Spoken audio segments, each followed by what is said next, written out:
By now, I think you probably know if you've been attending our talks that I'm the director of the Institute for European Studies here at Cornell.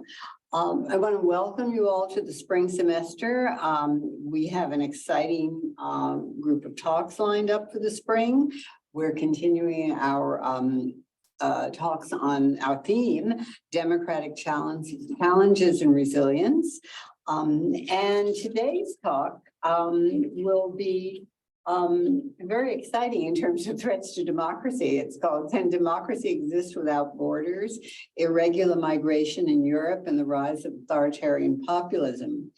Our speaker, Professor Simon Parker, who's also a visiting scholar for a month at Cornell University, is a professor at the University of York. We're very excited to have him. This promises to be a really interesting talk. And I'm going to actually leave the introduction to Pierre Cavell, Professor Pierre Cavell Emeritus in the Department of Urban Planning here at Cornell.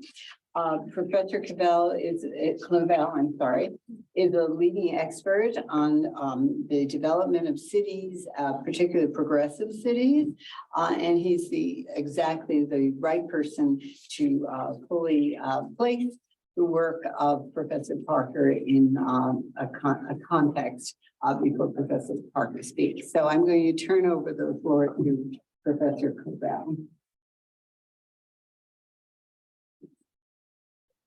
Thank you, Mabel.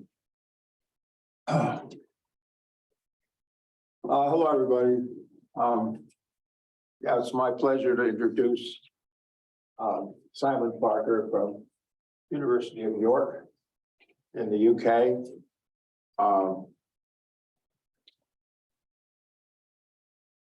I met him in the late 90s, I think. I've been studying cities that were making a splash because they had left-wing governments in the United States. This is a big deal. Berkeley, Santa Monica, Hartford, Cleveland, Burlington, Vermont's the one that made the biggest impact here at Cornell, because people would go up there on weekends and interview people and write theses about it.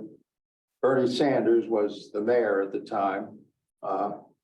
He lasted 8 years as a mayor, and then went on to Congress, and as you know, now the Senate. So Simon showed up at Cornell, and we were talking, and we had like a half hour, maybe an hour.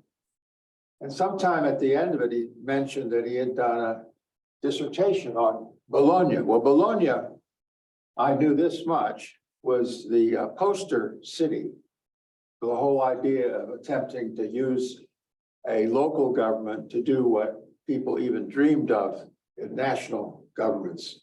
And Bologna was an interesting case. Simon had done a marvelous job on this. He sent me a copy. I read it. I put it online. There's a collection on progressive cities, and now we have the Bologna story because of Simon. And unlike most studies of progressive cities, Simon's a serious scholar. He writes about what actually happened, doesn't spend all his time talking about what might be, and then in the end never is. And so people get skeptical. What we had was something really solid there. I think that's what you're going to get tonight. Simon, do it. Well, thank you for that wonderful introduction, Pierre, and thanks especially to Mabel Berezin and for inviting me to join the Navi Center and IES. It's a real pleasure to be here. And thanks in particular to Patricia Young and May for being such a wonderful help in facilitating both this talk and my arrival here at Cornell. So what I'm going to do this evening then is to try and answer the question that I've set and democracy exists without borders. I'm going to do it in, hopefully if I can move the slide on.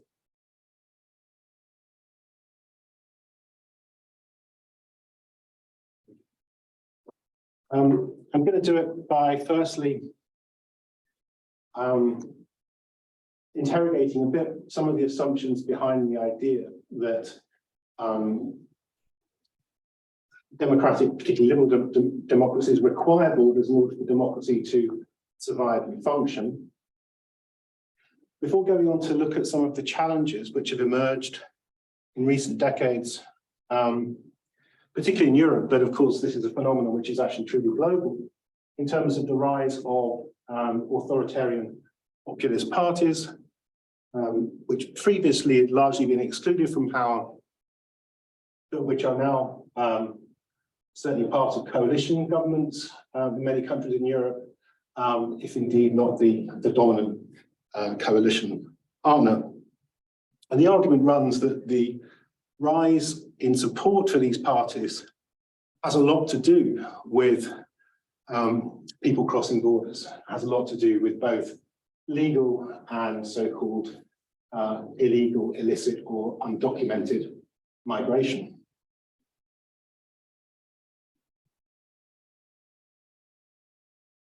So let me begin with an extract from a book by perhaps the best known liberal political theorist on this theme, David Miller. And from his book, which came out a few years back, Strangers in Our Midst, he tries to summarize the question I posed in the following way. He writes, people want to feel that they are in control of the future shape of their society. They have an interest in political self-determination, which includes being able to decide how many immigrants should be allowed to enter, who should be selected if more than this number apply, and what can reasonably be expected of those allowed in.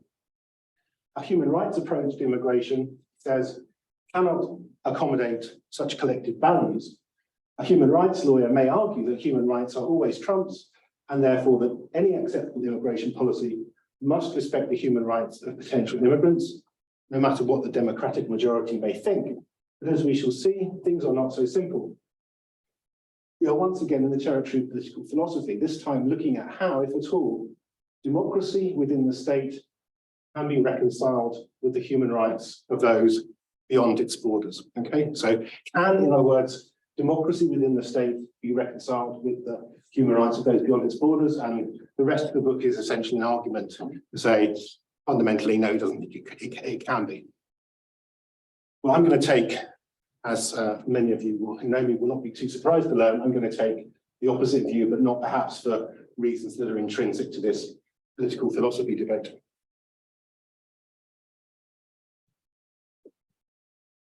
Okay, well, let's think about populism, authoritarianism, and democracy. According to the sort of foremost theorist and scholar in the field, Hasmuda, he argues that we can think of populism as essentially an illiberal response to what he calls undemocratic liberalism. Populism, he said, is related to real or perceived crises, and these crises are often catalysts rather than the prime causes of the rise of populism. He adds, no country is immune to either nativism, which is the idea that native people are a threat, non-native people rather are a threat to the nation state, which should be homogenous. Nor, he says, are they immune to authoritarianism, by which we could say this is a belief in a strictly ordered society in which non-conformity should be punished. And that doesn't necessarily apply simply to the criminal law. It also applies in particular to the non-observance of controlled borders and immigration rules. And his final point is, populism can only be overcome, he says, by more rather than less liberal democracy. Now, what I want to argue is, yes, but that's a necessary, not a sufficient condition. Because what I want to argue is that the framework and the structure by which liberal democracy has traditionally operated, i.e. the nation state, is the problem rather than the solution to the challenge that Muda poses in terms of confronting populism. And populism, I think it's kind of clear, or at least implicit, is corrosive of both democratic values, democratic institutions, and as we will see later in the lecture, the application of the rule of law, both domestically and internationally.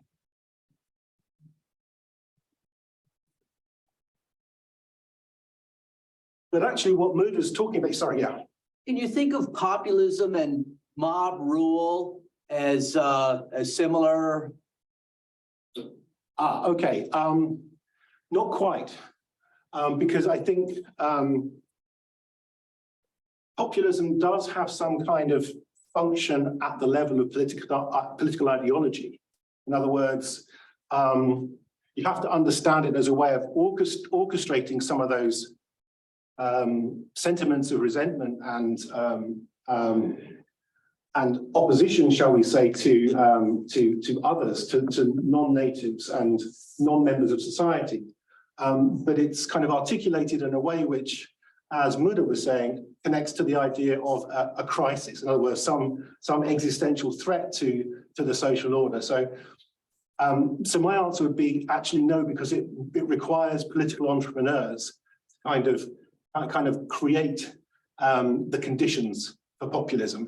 It certainly does require an audience, a receptive audience, who will take that up and mobilize around those ideas. But it's not simply the mob itself. But anyway, thank you for the question. Thank you. Yeah. But this actually goes back to an earlier set of the definition of authoritarian populism goes back to earlier sociology that was done by Stuart Hall and colleagues as far back as the 1970s in Birmingham. A very important sociological study called Policing the Crisis.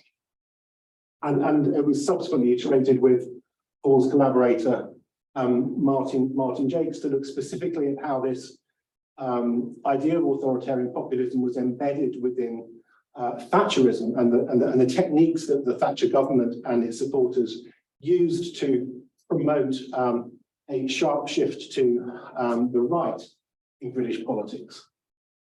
Why I mention this is because, again, kind of slightly disagreeing with Muda, I don't think that authoritarian populism is exclusively the property of far-right or extreme right parties. And to be fair to Muda, he also identifies populism with far-left parties. But what I want to argue is it's also a feature of more conventional right-of-centre parties. And this is certainly true of the Thatcher administration. It's certainly true of the Reagan administration. The same kind of techniques and methods, particularly the use of crisis to mobilize popular opinion against defined so-called enemies within, whether it be trade unions, whether it be ethnic minorities, whether it be leftist groups, is the same kind of method or methodology which has been applied more recently. So the common denominator then is this idea of the declaration amplification of a crisis, which is articulated as an existential threat to the safety, security, well-being, and way of life of the native population, quote unquote.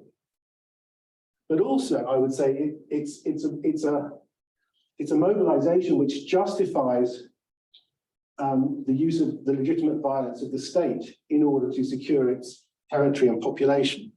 In other words, Although authoritarian populism, the authoritarian aspect of populism inevitably involves an increased use of state violence.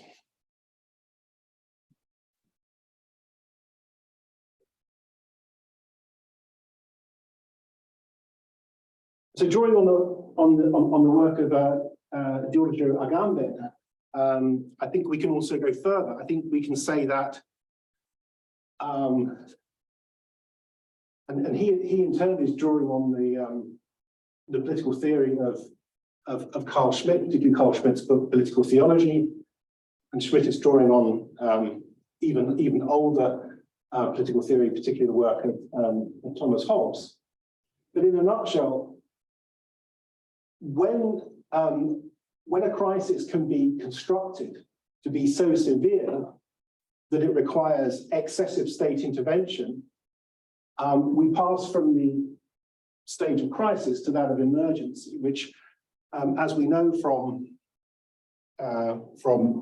Schmitt's argument in his work on the state of exception, justifies the suspension of the rule of law and justifies the suspension of democratic institutions in order to safeguard the sovereign territory of the nation.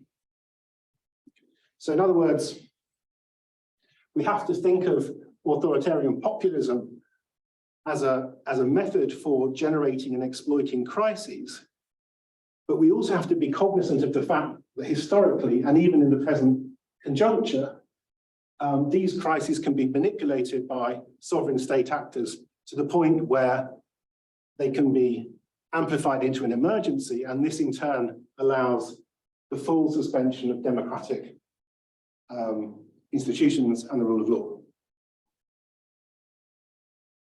And those are just a couple of photographs of the Greek border and the border between Greece and Turkey, and the bottom slide is the US border between Mexico and the US. And identical use of force, of course, to repel would-be irregular migrants. Okay. So now let me get to the nub of the lecture, which is thinking about the Mediterranean migration crisis of 2015 to 16. And when I obviously use the term, I'm using it in quotation marks.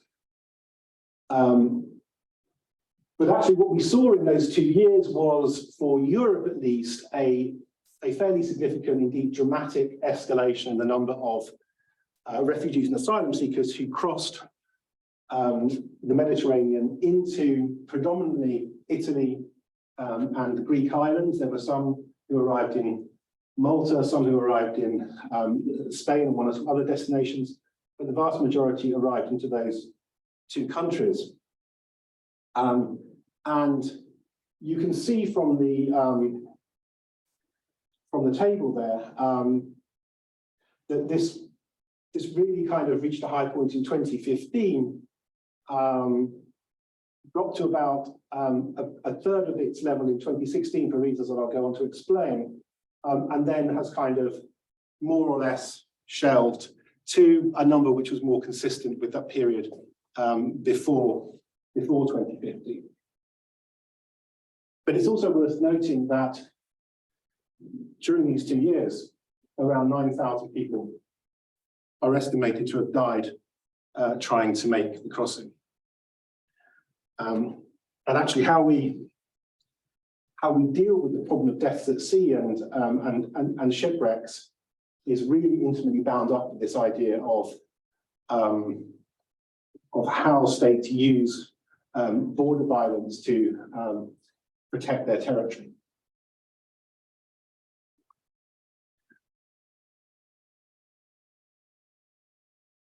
This map gives you an idea of the migration journeys. And I really put it up just to demonstrate the fact that A, there's not one single kind of source of origin. Migration routes kind of extend all the way down to, well, below West Africa, all the way to the Horn of Africa over here. But obviously on the sort of Aegean route, this is where people tend to flee who are escaping countries like Iran, Iraq, Syria, of course, which remains a country torn apart by civil war. But even sort of further to the east and south, of course, Afghanistan and indeed Pakistan. So it's a very complicated picture. And when we did our research, a group of research teams in 2015 and 2016 as part of the Economic and Social Research Council project on looking at the journeys that people were making and the reasons why they were making them, what was fairly consistent was that people were trying to get to Europe for the purpose of safety and to have the chance of a life unmarred by the threats of violence and of persecution. What they weren't doing, and we found very little evidence from talking to people, at least that's what they were telling us. They had virtually no knowledge of the existence of, say, welfare regimes in Europe. They believed, often wrongly, that if they came, they would have a chance to work. But the primary purpose was to sort of safeguard their lives and the lives of their family. And they were prepared to risk the strong possibility of being shipwrecked and losing their lives, because the conditions which they faced in countries like Libya were so intolerable that, you know, this was something which people were prepared to do not just once, but repeatedly.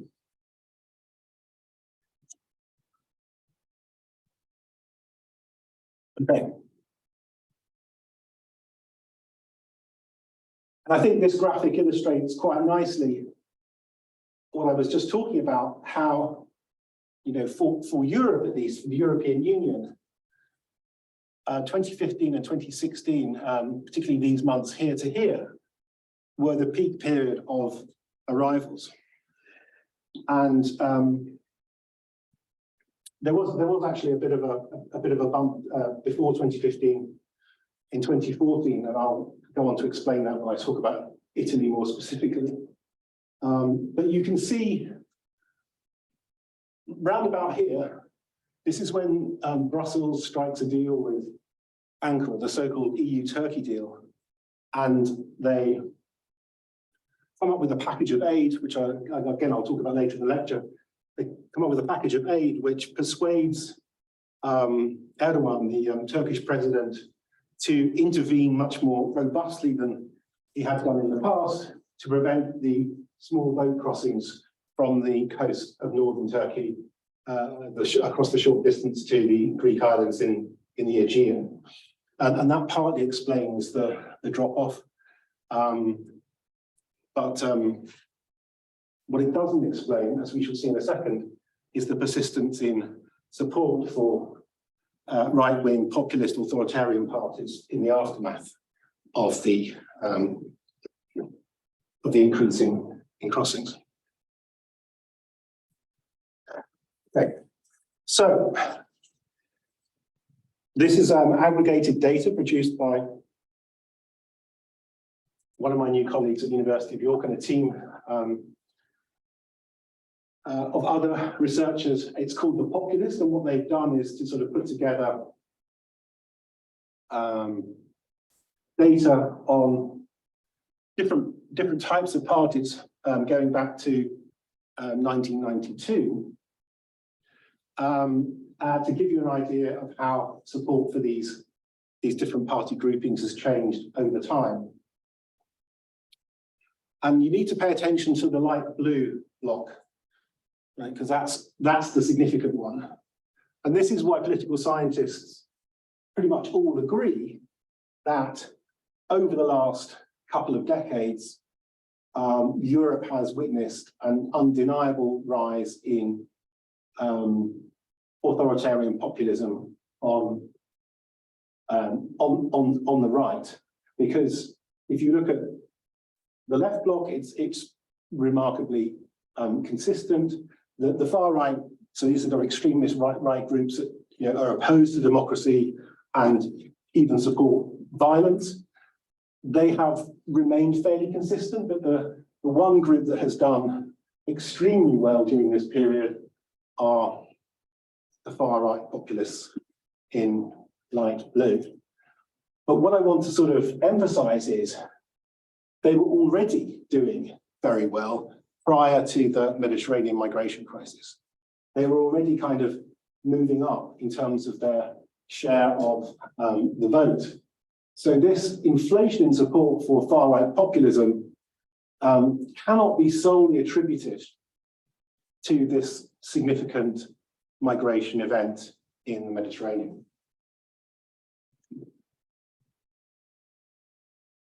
Something else is going on, in other words. But the consequence of the rise of right-wing populist parties and their participation in many governments in the European Union, particularly the new accession countries in Eastern Europe, Eastern and Central Europe, is that the language around migration and the language around the security of Europe and the rhetoric around Fortress Europe has become, I would say, effectively mainstreamed, even within the senior bureaucracy, if you like, of the European Commission. So this is a speech which was made back in October of last year. Okay, he's a Spanish politician. Previously, someone called Josep Borrell, but he's officially the EU's High Representative for Foreign Affairs and Security Policy. So in other words, he's the European Union's top diplomat, and he was giving a speech to the European Diplomatic Academy in Bruges, where his predecessor was also in the audience. She's now the director of the academy. Someone called Francesca Mogherini. It's worth reading what Borrell had to say. Bruges, he said, is a good example of the European garden. Yes, Europe is a garden. We have built a garden. Everything works. It is the best combination of political freedom, economic prosperity, and social cohesion that humankind has been able to build. The three things together. And here, Bruges is maybe a good representation of beautiful things, intellectual life, well-being. The rest of the world, he says, is not exactly a garden. Most of the rest of the world is a jungle, and the jungle could invade the garden. The gardeners should take care of it, but they will not protect the garden by building walls. A nice small garden surrounded by high walls in order to prevent the jungle from coming in is not going to be a solution, because the jungle has a strong growth capacity and the wall will never be high enough in order to protect the garden. Now, understandably, this caused outrage among a good number of countries outside of Europe. I think the government of the United Arab Emirates even called in the European ambassador to protest. There was a lot of pushback from different countries, but just to confirm, this speech is still on the European Union's website and it's not been taken down. There's been no effective resiling from this statement. Instead, what Borrell said is, oh, I don't necessarily mean that we need to build bigger walls. What we need to do is effectively tame the jungle. We need to use our resources, our soft power, our aid budget, our security policy to engage with the world outside Europe, which is generating so much of this migratory pressure on the global north. And we need to sort of make the jungle more garden-like with our help. Okay, so that was the kind of point that he was trying to make. But you can draw your own conclusions. Okay, so now let me just take the example of Italy, because it's helpful to look at particular countries and to look at actually how this plays out within public opinion. The issue or the so-called problem of irregular immigration. I mean. And what we find is when you look at opinion polls, is that a significant proportion of Italians overestimate the size of the population that was born outside of Italy, that came from immigration. In 2018, Ipsos did a survey, found 28% of the Italian population were not born in Italy. Well, that was the perception of Italians, whereas in fact the actual percentage is slightly under 10%. Same survey found that half of the population perceived migrants as a risk, as a threat to the Italian economy, and only 18% of Italians believe that migration could be a resource for the country. That's very different to, for example, the United States or Canada, where it's still roughly half and half, although that's changing. According to Nando Pagnoncelli, Italy is the European country in which the distortion between the reality of immigrant arrivals and the reality is the most extreme. Now, as Paolo Natali argues in a recent article, clearly what's informing public opinion is not reality, it's something else. And that something else, he says, are dominant opinions, often supplied by prominent politicians, but also important media outlets, as well as social media influencers, which he says construct a mediatized, believable version of reality, which nevertheless is a long way from reality itself. And you know, this is further confirmation of the work that authoritarian populism does, or the climate that it creates, is that by manufacturing a crisis, what it simultaneously does is amplifies the scale of the problem, which is supposed to be at the root of the crisis.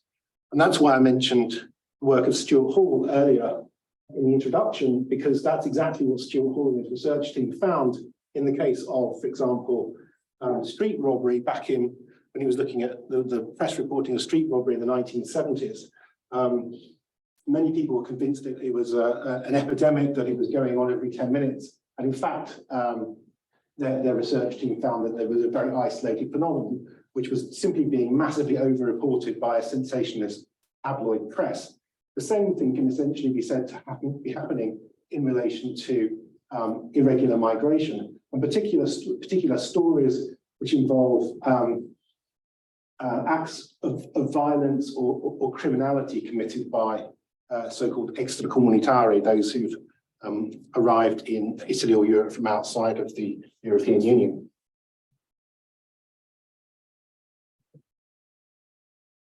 So this graph is slightly different from the one I showed you before, because it relates only to Italy. As I mentioned, before 2015, you actually saw pretty high numbers entering Italy.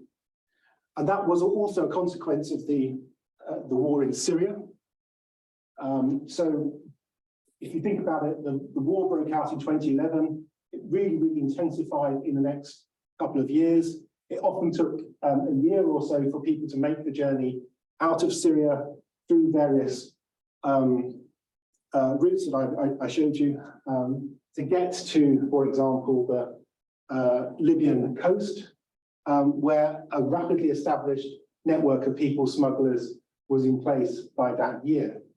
What was significant, though, was that this was also the time when, following a tragic loss of lives, shipwreck just off the coast of Lampedusa, a small island midway between Sicily and the Libyan coast, the Italian government was basically shamed into creating a much more extensive search and rescue operation known as Mare Nostrum.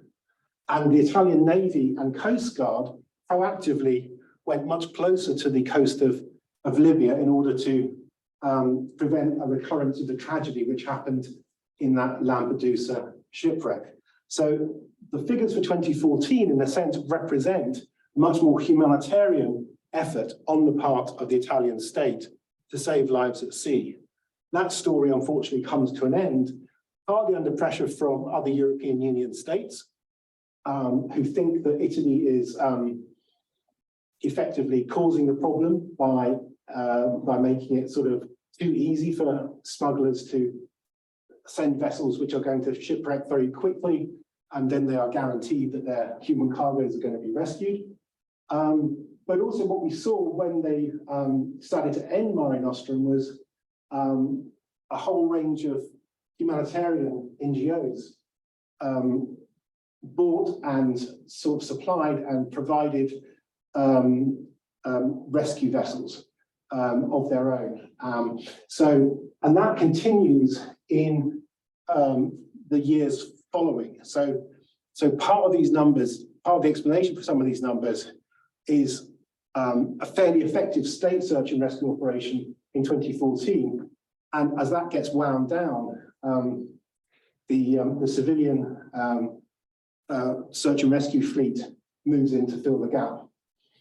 I'll talk in a bit about some of the controversies that that's created and still today. Okay, so try and remember that picture, because after that, the numbers decreased quite rapidly.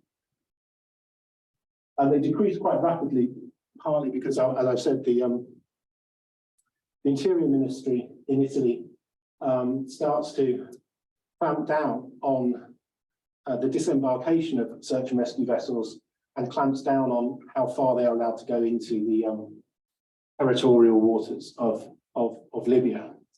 So the numbers are getting very, very low, almost insignificant in these 3 years, 2018, 2019, 2020. Keep that image in your head, because the next graphic is significant. There you go. This is how Italian public opinion perceives the problem of immigration, right? So what's really interesting is these are the high points, right, from the previous graph. Only about 7 or 10% of the Italian population think irregular immigration is a big problem that needs confronting. Quite low in terms of people's priorities, despite the very high numbers. It starts to ramp up, but only gradually. What's interesting is it really, really accelerates in 2017, and 2018, and 2019, despite the fact that the numbers have really come down dramatically. So what's the explanation for this? The explanation for this is, in this year, the government appoints as Interior Minister a guy called Marco Minniti. Now, Minniti is a leftist, or historically was a member of the Communist Party in his youth. Then he becomes involved in the successor, the Democratic Left, and the current party, the PD. So a moderate leftist. But when it comes to immigration, Minniti really established his reputation as an absolute hawk. He was very keen to grab headlines, have the TV news and the newspapers constantly talking about his interventions to stop arrivals from Libya. He tried to sort of set up a deal with the so-called Libyan government in Tripoli, recognized by the UN, but is only really it doesn't even really control Tripoli. But the idea was to get a returns agreement with at least the so-called Libyan government, so that these arrivals could be returned. Now, of course, some of you that understand international refugee law know that that is a complete breach of international refugee law. It's called the refoulement.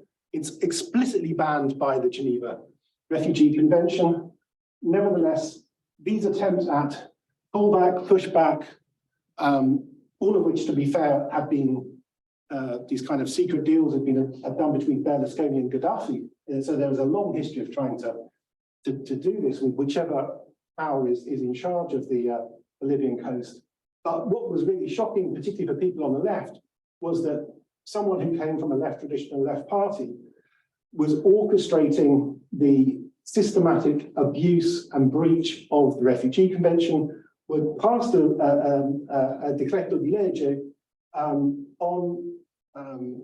NGO rescue vessels, which, as I said, prevented them from entering Libyan territorial waters. And the controversy now is that the new government, the new right-wing government under Giorgia Meloni, is trying to turn this this decree law into permanent legislation, and ironically is getting big pushback from leftist deputies in the chamber, deputies and senators in the Senate. So there's a lot of irony here, but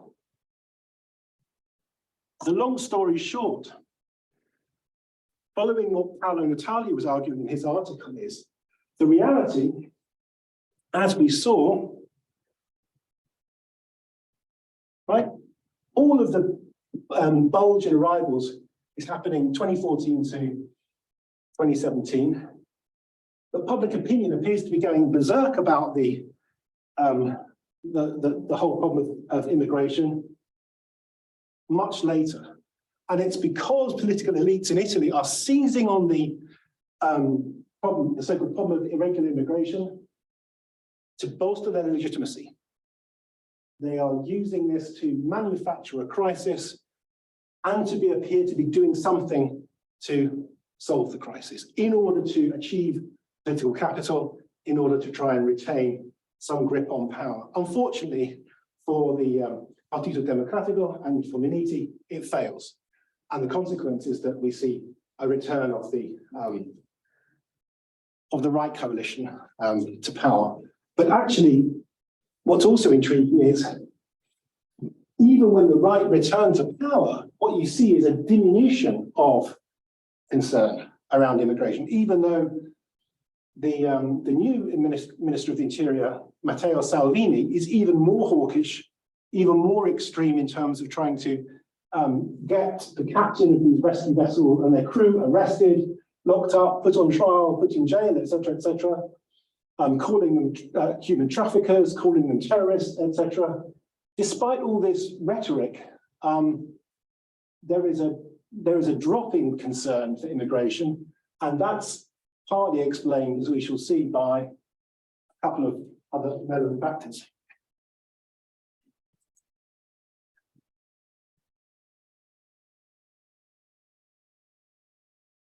These two factors really are to do with the fact that Salvini himself kind of sort of shoots himself in the foot. It's a bit of a long story, but he himself gets into trouble with the courts over refusing to allow a rescue ship to dock in Sicily. He also kind of maneuvers himself into a corner with his party and coalition. Importantly, by 2020, of course, the pandemic begins to dominate the headlines. And it's really the fact that Italy is so badly hit, particularly northern Italy, by the COVID pandemic, that this creates a whole set of new issues for people to worry about. And it's not that they forget about the arrivals across the Mediterranean, but it's no longer top of their list of priorities. Are we doing the time? See, I didn't start, no, even a half hour, I think, or started about maybe 40, half hour, 35 minutes or something. Good. So what I want to do then is to pull back a bit from the Mediterranean crisis and look at some counter narratives around other large-scale displacements of people across borders, to try and think comparatively how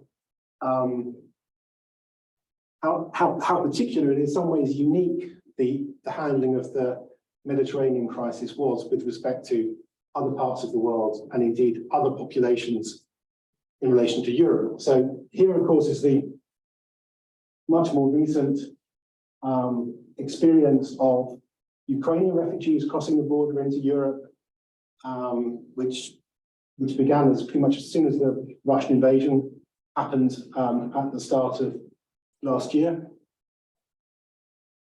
And on the right are people leaving Venezuela in search of humanitarian protection and asylum in the neighboring countries of Venezuela.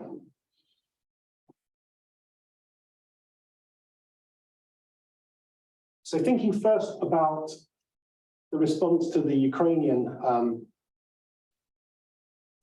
the war in Ukraine and the impact of the war and the massive displacement of civilians that resulted. So by the end of February, the EU had rapidly kind of come up with a set of criteria for the admission of Ukrainian nationals, which was far in advance of what it was obliged to provide in terms of its own asylum protocols, the own asylum protocols, or indeed what was required of member states to commit to under the Geneva Refugee Convention. So, just very briefly, some of the headlines.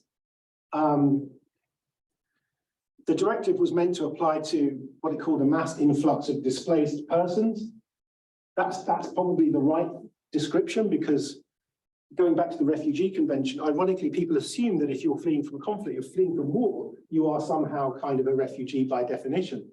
Actually, that's not true, because the Refugee Convention is weirdly specific that you have to be individually subject to persecution, or you have to have a reasonable fear that you're individually. So it does not provide an automatic right of entry into another country if you're collectively threatened by harm, which was the case with the Ukrainians, and indeed you could say with the Venezuelans. So, so the language is important, and the language is important because, as I said, this goes beyond really what the EU owed to displaced people from a conflict zone, although each individual member state does have separate laws around how to provide temporary humanitarian protection, even if you don't qualify as a refugee. But anyway, so what the EU said was, not only can you come in if you're from Ukraine, if you're a Ukrainian citizen, no questions asked pretty much, but even if you are temporarily resident in the Ukraine and you can show that you were there prior to the 24th of February, and you can't get back to your own country. So there were lots of students in different parts of the world who come to study in different universities in Ukraine. They too were allowed to be at least temporarily admitted to the EU, although in practice it was a bit sketchier on the border. Although the figures were not supposed to be unlimited, the EU said it was up to member states to indicate in general terms how many they would receive. And this measure was supposed to be in place for 12 months, extendable by 6 months up to 3 years, and it has continued to be extended. Okay. I want to contrast that, what we might call an open door policy in relation to those fleeing from Ukraine, with the dramatic statement which was made on the 18th of March by the Council of the EU, which announced the EU-Turkey deal. What it said effectively was that all new migrants crossing from Turkey into the Greek islands from the 20th of March would be automatically returned to Turkey. But the deal was, in the case of Syrians, for every Syrian being returned, another Syrian could be resettled, from a camp or or some other NGO facility, as long as they fulfilled the UN vulnerability criteria. In other words, deserving refugees from Syria in Turkey could be allowed in, but sort of like one in, one out basis. And Turkey agreed to take any necessary measures to prevent new sea or land routes for illegal migration opening from Turkey to the EU. And it will cooperate with neighbouring states as well as the EU to this effect. And as I said, that single agreement, that single document explains the sudden drop-off of arrivals across the Aegean into the Greek islands. Response to Ukrainian crisis, Ukraine's civil open door. Response to the Mediterranean migration crisis, a slammed and barricaded door. And not just the door was shut, but rapidly following this announcement,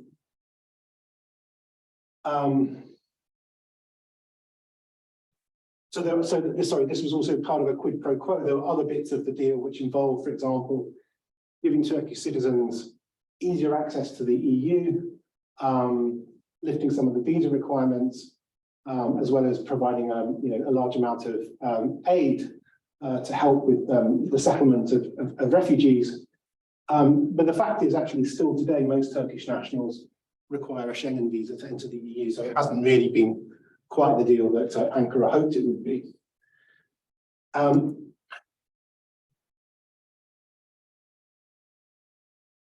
Refugees from Ukraine, the figures are quite astonishing, over 8 million.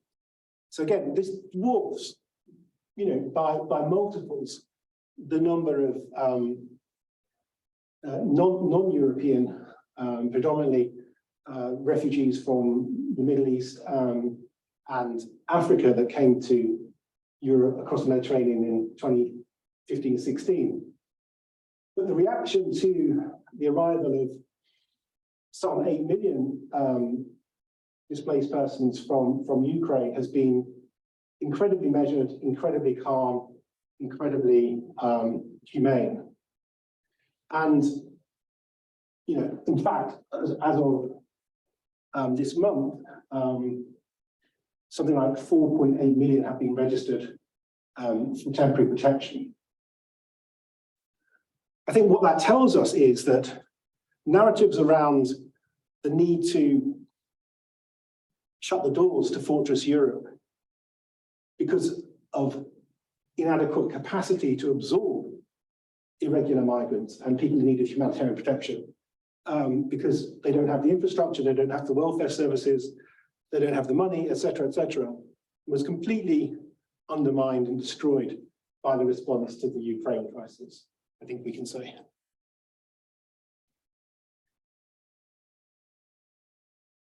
And as I said, I want to contrast this with what happened after the EU-Turkey deal was signed. The following year, now bear in mind that Schengen is supposed to be an open borders agreement with most of the countries of the European Union and one or two that aren't, including Switzerland. Suspending free movement within Europe's borders is only supposed to happen under very severe emergencies. Like a kind of a natural disaster or some kind of military conflict or something like that. But actually, you can see here, just kind of, and this was just sort of almost a bureaucratic announcement. It wasn't a press conference. It was just sort of announced by the Commission, the Council in its decision of May 2017. Germany sort of basically sealed its land border with Austria. Austria sealed its land border with Slovenia and Hungary. Danish ports all closed, ferry connections to Germany. Swedish harbours shut, Norwegian ports shut. Why? Because that, 1.1, 1.2 million people, that at least those managed to escape out of Italy and Greece, are looking to move, sometimes to reunite with family, sometimes to find better employment possibilities, but they're particularly moving north. And so borders are rapidly re-erected, specifically targeting undocumented migrants.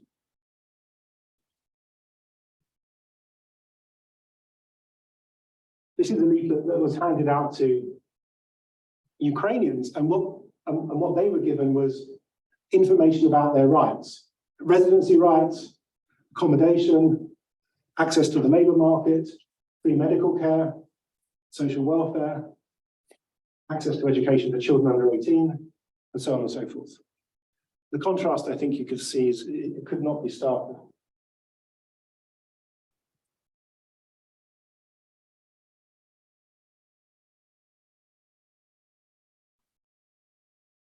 Just to bring home the point, the fact that the member states, particularly in the east of Europe, see welcoming Ukrainian refugees as an act of solidarity for the Ukrainian government and Ukrainian people, fighting a defensive war against a cruel adversary, in the case of Russia, that's occupying their territory, rather than seeing uncontrolled, irregular immigration as a threat to their security and well-being, an attack on their homeland.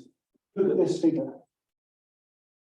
91% agreed that the EU should welcome people fleeing the war in the Ukraine. And 93% that there should be humanitarian support for people affecting the war.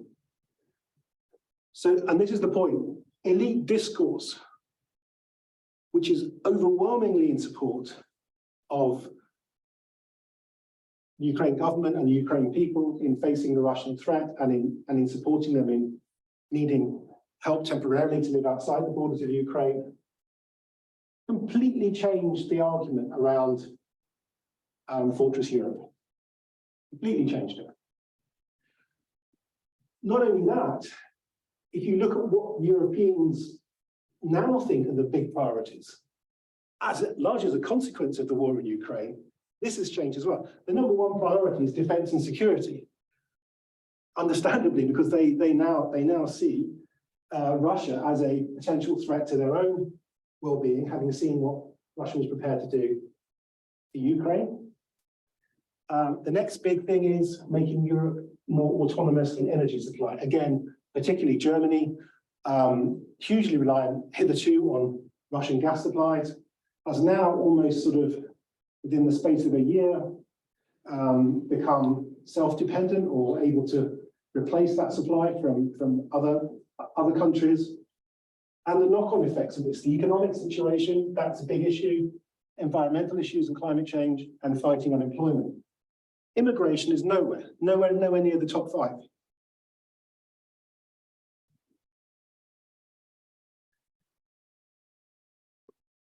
Okay, so let's move to the other side of the Atlantic. Again, a refugee crisis, which has complex origins, but a similar number of people leaving Venezuela with its collapsing economy and, again, dubious human rights situation. I haven't got the time to go into the sort of causes and consequences of all that, but the reality is that many millions of Venezuelans over the last 7 or 8 years have left the country to find refuge in neighboring countries like Colombia, Ecuador, and Peru. Now, it's not to say that there hasn't been a reaction against that. There has been an increase in xenophobia in relation to these Venezuelans, and concern expressed for the burden that it puts on health services and schools and the economy and so on. Nevertheless, I mean, the figures are quite stark, quite significant. You know, you have about 2.5 million Venezuelans in Colombia, about 1.5 million in Peru, 500,000 Ecuador, a bit less in Chile. But these are countries with not huge populations themselves, so this is definitely, and they're not wealthy countries, right? So it's going to have an impact. It certainly stretched their resources, as the Centre for Migration Studies has admitted. But anyway, why do I bring up this comparison? I bring up this comparison because actually, if you look at the way that this translates into the political behavior of party leaders and the reaction of the electorates to the arrival of large numbers of foreigners from the neighbouring country in their country, it's quite different to how European member states and their publics have reacted. So in the case of Colombia, which has sort of elected a left-wing government recently, which is quite a big story. It was clear that on the campaign trail there was little talk of the Venezuelan refugee crisis, much more of an emphasis on inequality, resurgent violence from guerrilla movements, and inadequate public services. So if you look at, in fact, what's interesting also is that the opposition candidates, their views on irregular immigration were actually less hostile and critical than the winner of the election, Pedro Castillo, who actually went as far as describing Venezuelans or accused Venezuelans arriving in Peru as being potential criminals, for example. Again, there's a reason for that, and that might be more to do with solidarity with the left-wing Venezuelan government, and they might see, someone like Castillo would see these people as traitors, perhaps, and so not have a high view of them, whereas the right-wing opposition might have a more sympathetic view for that reason.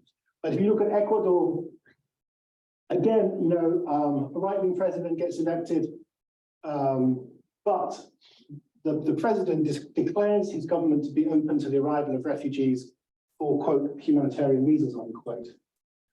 So it's not to say that Ecuador isn't now under threat from far-right influence. The Vox Party in particular has made big inroads. It's been going around Latin America trying to sign right-wing politicians up to the so-called Madrid Declaration, or the Madrid Charter, which calls for basically an all-out war on the left in Latin America. Nevertheless, I think the picture is more complex and is not the same as the reaction to the Mediterranean migration crisis in Europe, despite much, much higher numbers. Again, okay. So I'm sort of moving towards the end of the lecture, but I just wanted to emphasize one thing, which is these the denigration and the stigmatization of vulnerable migrants who are crossing borders, often because they feel they have no alternative, is, I think, corrosive of democratic values. And it's also dangerously undermining of the rule of law in many cases.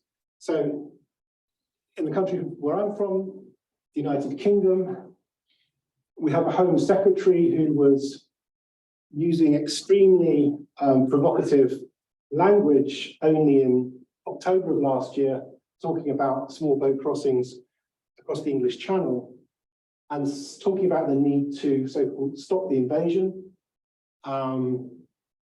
and saying, you know, we should stop pretending that these people are all refugees in distress. Now, that's despite the fact that our own department found the vast majority were genuine asylum seekers, either at the first decision or on appeal. So that is a straight lie. And the Home Secretary knows it's not true. But here again, we have a problem where politicians, for the purpose of sort of ramping up popular hostility to a stigmatized group, are prepared not just to exaggerate, but to entirely misrepresent the reality of the situation.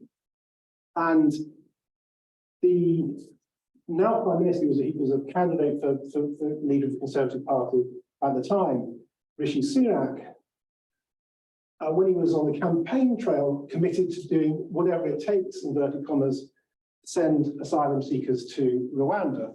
The UK government has signed a memorandum with the government of Rwanda such that if the courts eventually decide that it's legal and it's still in the appeal stage, the plan is to send everyone who comes across the channel in a small boat, put them on a plane and send them to Rwanda so that they're asylum claim will be processed there. So the Prime Minister has basically described illegal immigration because of the number of boat crossings as an emergency. And that makes the point that I was arguing earlier. Beware of the use of this term, because when we get from crisis, the description of crisis, to the use of the term emergency, we are entering state of exception territory. And that's what he means by whatever it takes. And the government is now saying, even if it means withdrawing from the European Convention on Human Rights, the government is prepared to do that. The UK government is prepared to go that far in order to achieve a reduction, they hope, to zero of boats crossing the channel. And the numbers are like 30 to 40,000 a year. So again, compared to the amount of people crossing borders, either from Venezuela to neighbouring countries, or from certainly Ukraine to neighbouring countries, this is a drop in the English Channel, it's a drop in the North Sea, it's a drop in the ocean. But the consequence for democratic life and for the safety of these asylum seekers is very serious. So just a few days ago, these pictures taken from an asylum hotel just outside Liverpool, besieged by a far-right mob who set a police van on fire and were determined to break through police lines, get into the hotel and do serious harm to those who were being accommodated there. The response of the Home Secretary was to say she condemns the disorder by these far-right groups without mentioning that's what they were. And then in the next sentence, the alleged behaviour of some asylum seekers is never an excuse for violence and intimidation. In other words, well, you might think that, because they did X, Y, and Z, they deserved a good hiding or whatever. But, I'm sorry, this isn't really an excuse, and, you shouldn't really be doing it. But anyway, thanks to the police. And he's tacitly saying, we understand your anger. Your anger is legitimate. You just have to find a different means of expressing it. And this, after, back in October again, in fact, the day after an attack on the Dover reception centre, where a far-right white supremacist who then committed suicide tried to launch an arson attack on the reception centre and only just failed. So the rhetoric of senior politicians, senior figures in government that kind of are tacitly sort of accepting that this violent anger directed towards refugee and asylum seekers is somehow legitimate in defense of violent borders, in defense of fortress Europe, I would argue is unquestionably an attack on democracy. It's unquestionably an attack on the rule of law, and it's unquestionably an attack on liberal democratic values. I'm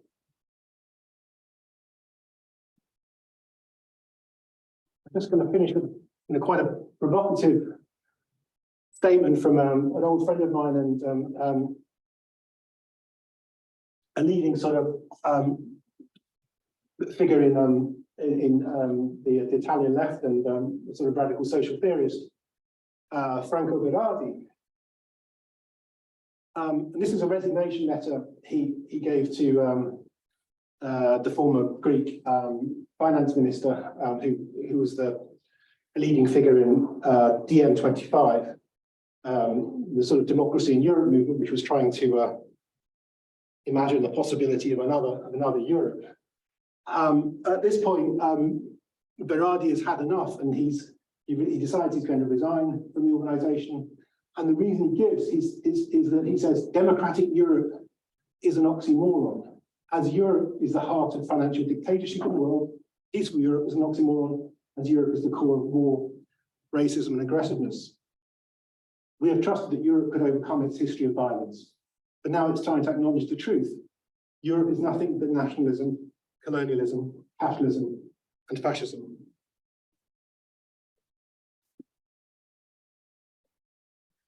Okay, so maybe I'm a bit less pessimistic. I'm not necessarily disagreeing with what Berardi is saying in relation to how European national states have behaved historically and in the contemporary period.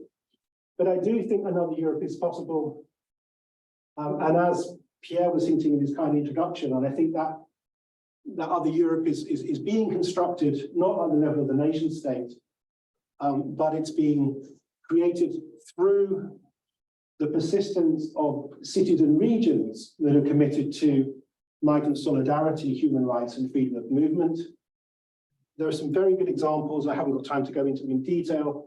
Cities like Palermo in Sicily and Barcelona, which have committed to being open cities to not use their resources to discriminate against people regardless of nationality, to include them in the decision-making processes of the city, and to work tirelessly to promote anti-racism and to oppose colonial and colonizing state policies. And they are part of a network of cities around the world. Some are called solidarity cities, some are sanctuary cities. You're familiar with those in the United States.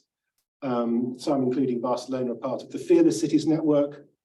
And all of them are committed to challenging democratic backsliding, both in their own nation states and in the global policy environment.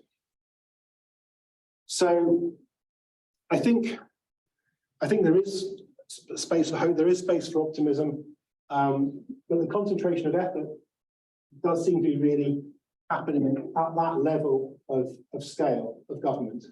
And there's lots more, I think, that can be done to try and push back against authoritarian populism from these kind of coalitions. So to finish, I think we can see and say that right-wing populism in Europe is a form of political mobilization that relies on opportunistic exploitation of crises that are portrayed as an attack on the home and the homeland. This explicit use of what we might call domo politics relies on the protection of citizenship as a club good that must be restricted to the native and the entitled and denied to the uninvited strangers who inhabit the jungle. But, and it's an important but, there is no necessary, as I hope I've shown, or inevitable connection between the numbers of refugees and forcibly displaced people who cross borders and support the xenophobic and anti-immigrant parties, as the case of Ukraine and Venezuela demonstrate.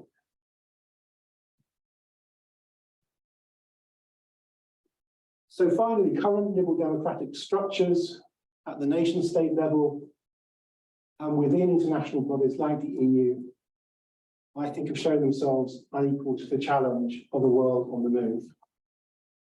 And to counter this, a new politics of solidarity, particularly as demonstrated by sanctuary cities, I want to argue needs to replace the nation state obsession with securitization and border violence.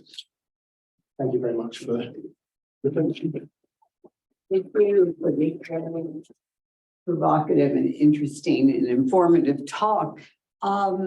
Let me see, do we have questions in what we should? Well, no, I just wanted to get a sense of how many questions we have. Okay, just one. All right, and in the room? Okay, so why don't we start with the room? We'll go left, or back or whatever. So green sweater, announce yourself. Hi, so thinking about this idea of sanctuary cities and this sort of new politic that you're proposing, I'm not familiar with the cases of Palermo and these other places in Europe. I am familiar with the case of my hometown, which is Houston, where I previously worked in refugee resettlement. Houston was a sanctuary city, and our state government did everything that it could to crush the formation of that politic. I'm wondering if a similar dynamic happens in these other cases that you've talked about, and if you have any idea of what how a solidaristic politic could still emerge. Yeah, really good question. And it's a difficult one to answer. I think I would say that just from what I know of say Palermo, I mean, the mayor there has been pretty outspoken. He's a veteran politician, a very sort of veteran anti-mafia campaigner, impeccable political credentials in the sense he used to be a Christian Democrat. He's like good friends with the President of the Republic, right? So he's kind of a bit untouchable. He's a kind of unique figure. And then he has a lot of legitimacy within Sicily, particularly in Palermo, but also kind of nationally. So he has kind of been really robust and sort of like said to Salvini, you know, you're telling us that we can't give civic registration documents to new migrant arrivals. Well, stuff you, we're going to do it anyway. And, you know, send the Carabinieri to my home or my office in the town hall and arrest me because I don't care, right? So he's kind of basically stood up to these threats from central government and faced them down. And other administrators, I would say, you know, places like Naples, one or two other municipalities have done sort of similar things. I think that kind of solidarity of saying, well, look, you know, you're just bullies and you're trying to use kind of laws that you don't really know that you can justify. So, you know, either we'll see you in court or we'll see you in prison, but we're not putting up with it. Now, it takes pretty brave administrators to kind of, you know, so, I mean, confront the governor of Texas, or, you know, when Trump was in power, confront Trump or who it might be and sort of say, okay, well, we're doing it anyway, you know, put us in jail. But I think once you do challenge them, often they do back down, right? So, I mean, I'm not saying it's always going to work, but I think that kind of resistance and determination and good civic leadership is definitely important. Grassroots organizations as well, you know, that it means it's important to get people on the streets and to say, ordinary citizens, not just those who are from migrant backgrounds, to say, you know, we're not putting up with this. You know, we're all neighbors, you know, we're all work colleagues. You know, we all live in the same city. We all deserve to kind of be treated equally. So I don't want to sound too Pollyannish about it, because I know there are genuine problems, as you pointed out. But I do think they can be overcome through these practical acts of solidarity and by good leadership. But thank you for the question. Mom, yeah, you, I forget, I'm sorry, I missed your name, yeah. Thank you for your presentation. It was great presentation. So, considering the numbers of immigrants from Ukraine and the case of the immigrants from Middle East and Africa, Yeah. do you still think populism is something in margins, or is it only radical movements, or it is not anymore some radical movements? Rather, I mean, instead of that, it's mainstream, considering the policies of European states and European Union. And also you gave the, I think, example of definition of Mutte regarding populism. Is it still a thin-centered ideology? Yes. Or I don't know. It's an idea, yes, I mean, his definition is ideology-centered, but I think you hit on the nail on the head in as much as I do think authoritarian populism, to kind of, it's, you know, the term is not without its problems, but it's as good a shorthand as we have for what we're trying to describe. I do think, yes, it's become more mainstream, and it's definitely not only associated with fringe parties and movements. But that's why I sort of wanted to kind of draw people's attention to the work of Stuart Hall and the people that were looking at this, you know, right back in the 1970s and 1980s, because they were always convinced that it was a mainstream conservative reactionary, you know, ideology, if you like, or because Hall's kind of a neo-Gramscian, so he probably used the term sort of hegemonic strategy. Yeah. So I think as a hegemonic strategy, which is kind of designed to create a sense of a national popular that is based around nativism and around the defense of home. That is a well that is a deep well that lots and lots of different political entrepreneurs have drawn from and attempted to draw from. Actually, regardless of where they might be on the political spectrum, you know, there are left-wing versions of it, as we've seen from the case of Central and Latin America. But yeah, I do think that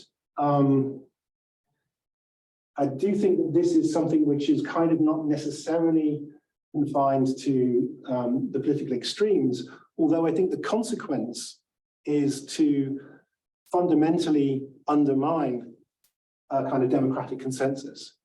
And it's definitely a kind of attack on universalism, and it's definitely an attack on Enlightenment rationalism. And in that sense, you can see why it kind of ties together very nicely with, kind of conspiracy movements and theories and all the other stuff which we're having to confront at the moment, that is more chaotic, but is basically anti-statist.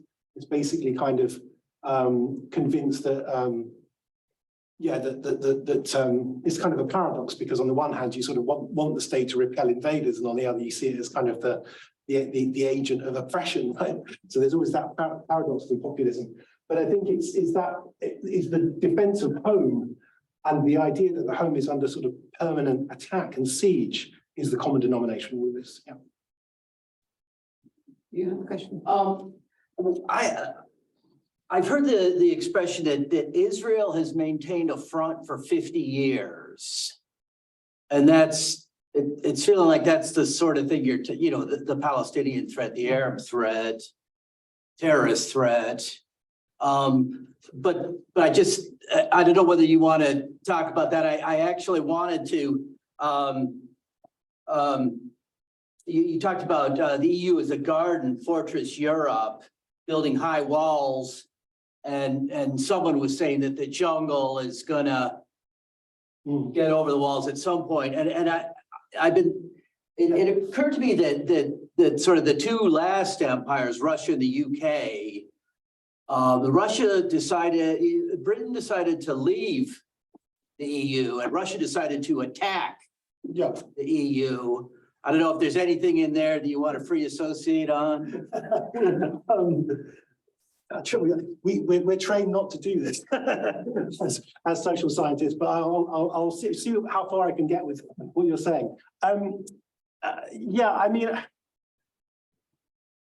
so I think the Russian factor is a very complex. One of the things we can say, looking at public opinion, is that the Russian invasion of Ukraine has really kind of knocked a massive nail into the coffin of Euroscepticism. I mean, it's not saying it's necessarily destroyed it, but it's really, really weakened its influence. So one of the things that actually did unite all of these right of centre authoritarian populist parties was hostility towards the EU, in some cases an outright commitment to following Britain and leave the EU. And now even right-wing politicians, for example, Giorgia Meloni has not sort of said, that Italy is kind of planning to, leave the European Union anytime soon. I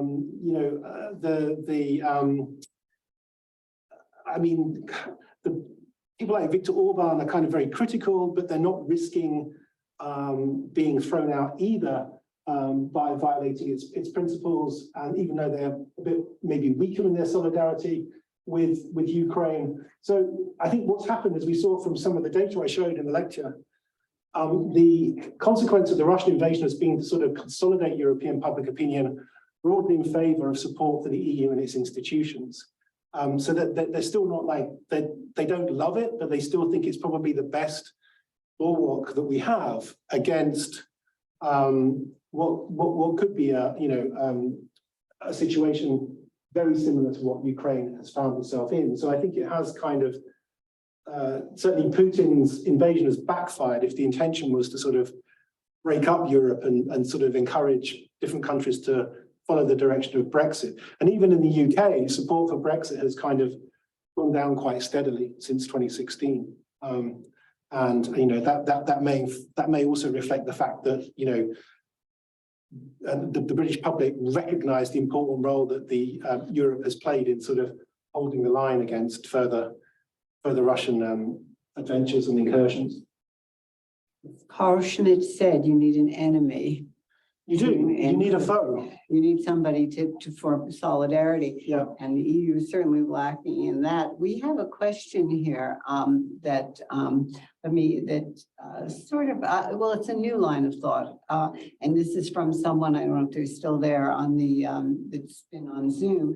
And the question came in pretty early and said, what about populism that is not authoritarian and is progressive populism, such as that championed by the People's Party in the US in the 1890s and Ah. into the early 20th century? Yeah, so that's a really good question. So I suppose my response would be that I think you'd have to kind of question what the thanks for coming on. Thank you very much. Questions.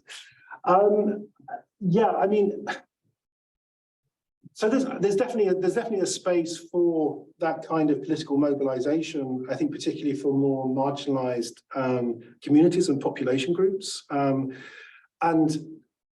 I'm not saying it's illegitimate also to sort of feel that, you know, there is a problem with machine politics or elites kind of governing and controlling resources and, you know, denying opportunities and you know, equal rights, for example, in terms of labor market and commerce to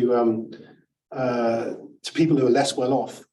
So I think there are some aspects of populism which kind of are potentially within the tent of some progressive values. I think what's problematic, however, is that well, quite often it tends to succeed. It quite often requires the leadership of some kind of charismatic figure. To go back to kind of Weber, you know, the problem with kind of charismatic populism is that it tends to degenerate into cronyism, corruption, and all the sort of things that, you know, probably the populists were originally railing against, right? So it's the fact that it has no real content in terms of what it's seeking to do, what it's seeking to deliver, I think is a problem democratically, because in a representative democracy, you need to know what the political offer is. You need to be able to have some opportunity to scrutinize and compare programs of government and to kick the tires and to see whether they're feasible, to see whether they make sense economically, politically, socially. And of course, what populism does is it avoids all of that, and it's about kind of creating a sort of amorphous structure of feeling, which you're basically buying a kind of a pig in a poke when you vote for a populist party, because you literally don't know what they're going to deliver, what they're going to really implement. So I think in terms of its democratic credentials, it's always a suspect ideology for that reason. I hope that makes sense to the person. I hope they're still on the other end of the line. I hope they still, I don't know. But that would be my, There that would or be my not. take. That would be my take. We can't tell at any rate. Well, let's see, well, it's 6 o'clock, so I had some comments, but it would extend the discussion for much longer than 2 minutes, but I'll just make a quick one, and that is, since I've spent a lot of time on this terrain, I mean, it seems to me, I know everybody focuses on the migration, but there were 3 crises in 2015. I mean, a lot of the academic interests in populism came in 2016 because you had Brexit and you had Trump, and then, oh my God, this is really happening. But if you look at 2015, you have what I called and others the triple crisis. That is, you start out with Charlie, the terror crisis in Paris when the people came in and shot the Hebdo. You have the Greek debt crisis in the summer, and then you have the refugee crisis. So it's almost like a perfect storm, giving everybody, you know, and any alternative groups the vote, the impetus to sort of start arguing that they're making a bet, you know, they have a better case. But and I won't go through each one of the countries, but I will say one of the things that I've always argued with regard to this is that in many ways, the EU is supposed to be solving some of these problems. I mean, that's the purpose of the EU, and the EU has not done a very good job of delivering on austerity. Well, maybe the securitization. And, you know, the refugee policy and the Ukraine data that you presented was very interesting, but there still isn't a really good humane immigration or refugee policy in Europe that accounts for both the people who are living on the territories who, have to deal with it somehow. And then the people who are trying to come in because they really are coming away from something. And they just had, I haven't had a chance to look at it yet, but there was just a big discussion about it at the recent EU meeting that Meloni was upset because she wasn't allowed at dinner with Macron and I forget who else, the German Prime Minister. That's what the newspapers covered mostly. But in fact, the point is they were discussing refugee policy there, and I'm not sure exactly what was decided. So I mean, I think that's a kind of, it's an issue of concern, I think, when discussing this, and in a way, now that this nice war has given the EU solidarity and everybody loves the EU, including all the people who hated the EU. I mean, it seems to me that the EU's weakness in all of this is what's really sort of once more going to the back of the room. I completely agree with you. And I think one of the sort of things that I was trying to show was just like the hypocrisy that they, the rounds sort of, it's taken them years to come up with a common asylum system. And it's been through, all three of the institutions, the council, the commission, and the parliament, all sorts of dogfights over it. But that policy is supposed to have a kind of a humane foundation. It's supposed to be based on the Charter, European Charter. And it's supposed to be compatible with the European Convention on Human Rights and all the rest of it. But actually what you look at, the devil's in the detail, because a lot of the detail is actually around the securitization agenda, and that's where all the resources is going.